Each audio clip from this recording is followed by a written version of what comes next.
Да ви се представя, аз се казвам Башар Рахал и съм актьор. Това е въпрос на нагласа, как възприемаш живота. Единственото нещо обаче, от което зависи, е да си сложите цели, хора. Дали искате да ставате лекари, адвокати, да се развивате, художници, актьори. И ако го искате, не си губете времето.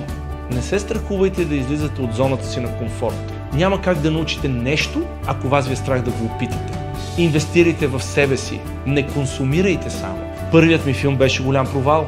Следващия филм обаче вече беше успешен, защото аз иначе хорох. Моля ви, искам да ми обещаете, че ще опитате да си гоните целите. Няма начин да не го постигнете.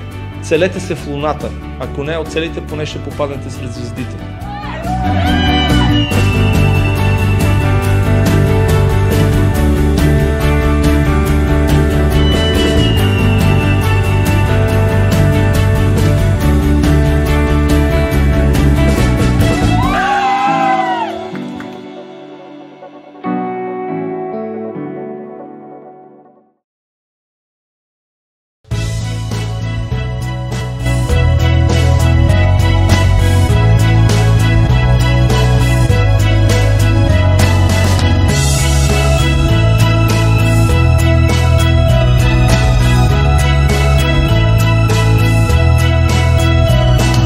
Моето име е Николай Иванов. Занимавал съм се с волейбол професионално доста дълго време. Започнал съм от най-ниското стъпало и с националния отбор на България съм изиграл близо 13 години. Времето е най-ценният ресурс, който един човек разполага. 8 часа сън, 8 часа за учене и тук вече идват едни 8 часа, които са най-важни за самоподготовка.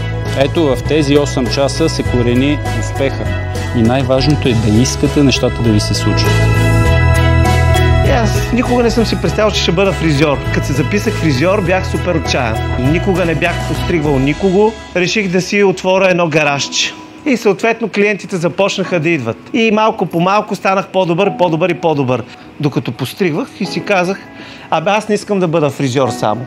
И понеже си вярвах, това, което искам на вас всичките да кажа, че е много важно да си вярвате. И тогава си казах, аз ще направя ревю и започнах да си търся всякакви опции, варианти.